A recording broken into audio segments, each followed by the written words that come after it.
Panorama group, जो सोचता है वो करता है।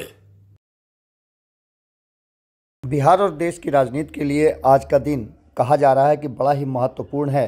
और आज जैसे ही मकर संक्रांति का दही और चूड़े का भोज लोग समाप्त करेंगे, उसके बाद से बिहार की राजनीति में भी अब एक नई शुरुआत हो जाएगी। ये शुरुआत क्या होगी, इस बात को लेकर के हम लगातार आपसे चर्चा कर रहे हैं, संभावनाओं पर विचार कर रहे हैं और बयानों के आधार पर हम लगातार आपको बता रहे हैं कि क्या कुछ होने की संभावनाएं बिहार की राजनीति में नज़र आ रही है। इन सारी संभावनाओं में एक संभावना है कि नीतीश कुमार का फैसला क्या होगा, ये समझना अभी तक किसी के बस में नहीं है। और नीतीश कुमार कैसे इन संभावनाओं पर अब आगे की रणनीति तैयार करेंगे। आपको बता दें कि जिस तरह से नीतीश कुमार लगातार चुप्पी साधे हुए हैं और बयानों का सिलसिला हर तरफ से जारी है, उसके बाद भीतर ही भीतर ऐसा संभावना व्यक्त किया जा रहा है कि 2024 और 25 का मैच पूरी तरह से फिक्स हो चुका है। एक तरफ जहां कहा जा रहा है कि नीतीश कुमार ने एक्सेप्ट कर लिया है भारतीय जनता पार्टी का ऑफर, तो वहीं दूसरी तरफ ये भी कहा जा रहा है कि कुछ भी ऐसा नहीं हुआ है। भारतीय जनता पार्टी नीतीश कुमार को अपने पाले में लेना चाहती है, लेकिन नीतीश कुमार ने अपनी शर्तों को अभी तक फाइनल नहीं होने का हवाला दिया है।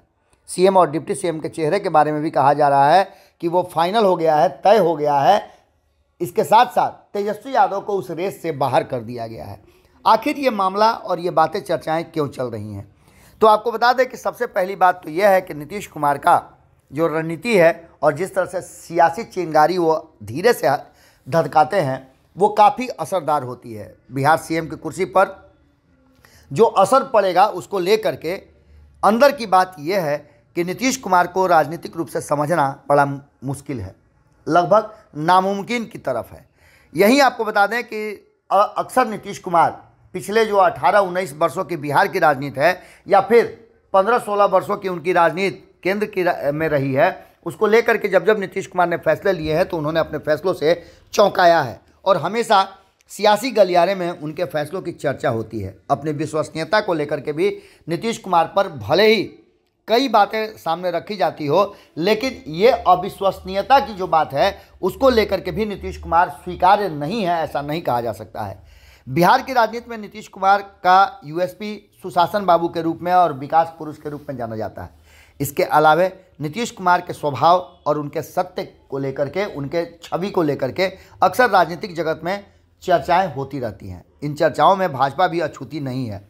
भले ही नरेंद्र मोदी नीतीश कुमार को लेकर के बहुत सारी बातें कहते हों, 2015 में जिस तरह से डीएनए वाला प्रकरण सामने आया हो, लेकिन इन सब के बावजूद जब नीतीश कुमार सिग्नल देते हैं तो भारतीय जनता पार्टी दौड़ी दौड़ी नीतीश कुमार को अपने कहा जाता है कि खेमे में लेने के लिए और उनसे हाथ मिलाने के लिए तैयार रहती है। इसके साथ साथ नीतीश कुमार अक्सर कई ऐसी बातें कहते हैं। हालांकि नीतीश कुमार ने कई बार ये बातें कही है, कभी वो जंगल राज और सेकुलरिज्म को दूर करने के लिए भारतीय जनता पार्टी के साथ रहते हैं, तो कभी नीतीश कुमार ये कहते हैं कि मिट्टी में मिल जाएंगे, भाजपा के साथ नहीं जाएंगे। उसके बावजूद भी वो भारतीय जनता पार्टी के साथ सरकार बनाते हैं और चलाते भी हैं। नीतीश कुमार पूरी तरह से कभी राजद की तरफ रुख किया तो कभी बीजेपी की ओर, और इसके साथ साथ अब जो नई राजनीति और रणनीति शुरू हुई है उसमें एक पुरानी कहानी याद आती है, जो हम आपको बताएंगे कि आखिर कन्वेनर का पद नीतीश कुमार ने ठुकराया क्यों। और इस पद को लेकर के शुरुआती दौर में जब INDIA का गठन हो रहा था तो इस पद पर नीतीश कुमार को बैठाने के लिए आखिर क्यों चर्चाएं तेज हो रही थी। अगर देखा जाए तो नीतीश कुमार चौंकाने वाले जो फैसले करते हैं, उनकी अविश्वसनीयता को विश्वास में लाने के लिए एक बार प्रयास जरूर करना चाहिए था INDIA गठबंधन को। नीतीश के कन्वेनर पद ठुकराने के पीछे का स्टेप बाय स्टेप अगर बात कहें तो कहीं ना कहीं नीतीश कुमार को जिस तरह से INDIA गठबंधन ने अविश्वसनीय होने के कारण उनको नायक का पद नहीं दिया, ये भारी पड़ने वाला है। जिस तरह से अपने लोगों के कंधे पर सवार हो राजद के साथ गठबंधन बनाना और फिर भाजपा के साथ आ जाना, दो प्रसंग ने नीतीश कुमार की राजनीति को कटघरे में जरूर खड़ा किया है। इस वजह से भाजपा हो या राजद हो, दोनों नीतीश कुमार पर भरोसा नहीं करते हैं। राजद पर भ्रष्टाचार के आरोप आज भी लगे हैं और दूसरी ओर भाजपा अपने हिंदुत्व की धार को लगातार और ज़्यादा तेज कर रही है। इसके बावजूद भी नीतीश कुमार दोनों खेमे में जाने में कभी भी कोई कोताही नहीं किए हैं। इसी वजह से किसी ठोस कारण से सत्ता के नेचर को ये दोनों ही नहीं बदल पाए हैं। लेकिन नीतीश कुमार अविश्वसनीय होने के बावजूद इन दोनों को गाइड करते रहे हैं और इन सारी बातों को लेकर के सत्ता पर काबिज रहे हैं। हालांकि ये बातें बार बार कही जाती है कि नीतीश कुमार ने अभी तक अपने आप को इस अविश्वसनीय स्वरूप जो उनका बन गया है उससे निजात नहीं पाई है। इसके साथ साथ नीतीश कुमार की राजनीति का एक और भी अंदाज है और यह है कि जहां अपने चाहने वालों से डिमांड की भरपूर आवाज़ उठाकर और फिर पद की लालसा को वो दिखाते नहीं हैं पर पद पर बैठे रहते हैं, ये उनका नेचर है, तो वहीं इंडिया गठबंधन के सूत्रधार नीतीश कुमार जरूर रहे हैं। ऐसे में नीतीश कुमार खुद को प्रधानमंत्री का उम्मीदवार मानना शुरू कर चुके थे। कहा जाए कि उनके पार्टी के तरफ से लगातार ये बातें कही जा रही थी। अगर बात करें तो कई राज्यों की लीडिंग पार्टियों ने और उनके नेताओं ने उनमें विश्वास भी किया था। तेलंगाना के केसीआर, पश्चिम बंगाल की ममता बनर्जी, तमिलनाडु के स्टालिन, महाराष्ट्र से उद्धव ठाकरे, केजरीवाल और अन्य लोगों ने भी इस बात का समर्थन किया था कि नीतीश कुमार ने वास्तव में एक बड़ा काम किया है और इस गठबंधन को बनाने में उनकी भूमिका बड़ी रही है। इसके साथ ही जदयू के तमाम वरीय नेताओं और उन्हें पीएम के रूप में प्रोजेक्ट करने की बात को लगातार कहते रहे हैं। जदयू के रणनीतिकार के रूप में इंडिया गठबंधन की पहली बैठक में कन्वेनर की भूमिका में नीतीश कुमार को देखना चाहते थे, वह नहीं हो पाया। इसके बाद आपको बता दें कि इस पूरी कहानी में कई मोड़ आए हैं और जब दिल्ली की बैठक में कांग्रेस के राष्ट्रीय अध्यक्ष मल्लिकार्जुन खड़गे को चेयरपर्सन के रूप में बैठाया गया तो नीतीश कुमार ने कन्वेनर का पद ठुकरा दिया। कांग्रेस की चाकरी करने के लिए कभी भी नीतीश कुमार तैयार नहीं है। अभी तक नीतीश कुमार की रणनीति रही है कि वो कांग्रेस से अपनी दूरी जैसा 77 के आंदोलन के समय से बनाते आए हैं, आज भी बना करके रखे हैं। जब पूछा भी गया कि कांग्रेस के साथ आप सरकार चला रहे हैं तो उन्होंने साफ कहा कि कांग्रेस मेरी एलआई पार्टनर नहीं है बल्कि राष्ट्रीय जनता दल से मेरा नाता है। राजनीति में माहिर खिलाड़ी नीतीश कुमार ने कभी लालू प्रसाद को जब से पदार्पण हुआ है तब से आगे नहीं बढ़ने दिया और हमेशा लालू प्रसाद को झटका ही दिया है। अगर कन्वेनर पर ठुकराया है तो इसके साथ साथ और कई बातें नीतीश कुमार ने बता भी दी है इस देश और बिहार की राजनीति को। एनडीए गठबंधन में अटल बिहारी वाजपेयी की अध्यक्षता में जॉर्ज फर्नांडिस का हश्र देख चुके हैं वो। अगर पहली बैठक में नीतीश कुमार को कन्वेनर बना दिया जाता तो वह सहर्ष स्वीकार कर लेते और अब तक बहुत सारी बातें सामने आ जाती। इस प्रस्ताव को ठुकरा करके नीतीश कुमार ने एक बड़ा राजनीतिक गेम खेल दिया है। राजनीति पर आवाज़ उठाती है। नीतीश कुमार के पद के लोभी नहीं है, इस बात को भी उन्होंने साबित कर दिया है। इसके साथ साथ आपको बताएं कि नीतीश कुमार के लिए आसान नहीं था कन्वेनर के पद को आगे बढ़ाना, क्योंकि उनके ऊपर कुछ और भी कहानी लिखी गई थी। इंडिया गठबंधन की नींव नीतीश कुमार ने रखी थी, ये बातें सभी कहते हैं। अथक परिश्रम करके उन्होंने इस गठबंधन को तैयार किया था जो नरेंद्र मोदी और भारतीय जनता पार्टी के विरुद्ध एक मजबूत गठबंधन कहा भी जा रहा था।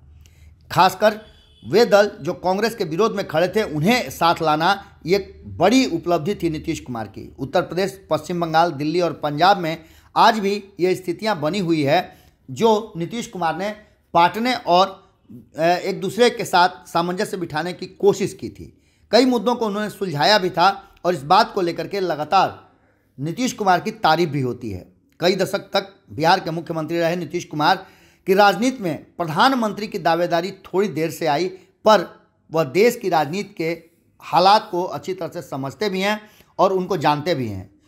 दक्षिण में कांग्रेस उभर चुकी है, ये बातें भी अब साफ नजर आ रही है, क्योंकि 2 राज्यों में उसने अपने दम पर सरकार बनाई है, कर्नाटका और तेलंगाना। इसके साथ साथ अब भारतीय जनता पार्टी की भी बेचैनी बढ़ गई है और नीतीश कुमार इस चीज़ को अच्छी तरह से समझते हैं कि भारतीय जनता पार्टी साउथ में कुछ नहीं कर सकती है, तो ऐसी स्थिति में उसे हिंदी पट्टी के राज्यों में घेरना और उस पर अपने शर्तों पर लाना कहीं ना कहीं नीतीश कुमार के लिए फ़ायदे का सौदा हो सकता है। अभी कई ऐसे राज्य हैं जहां विरोध की राजनीति कर रहे दलों को अपने नीतीश कुमार नज़दीक लाने की कोशिश कर रहे थे। हरियाणा में चौटाला परिवार, उत्तर प्रदेश में चौधरी चरण सिंह, उत्तर प्रदेश में मुलायम सिंह यादव के साथ राजनीति भी कर चुके हैं।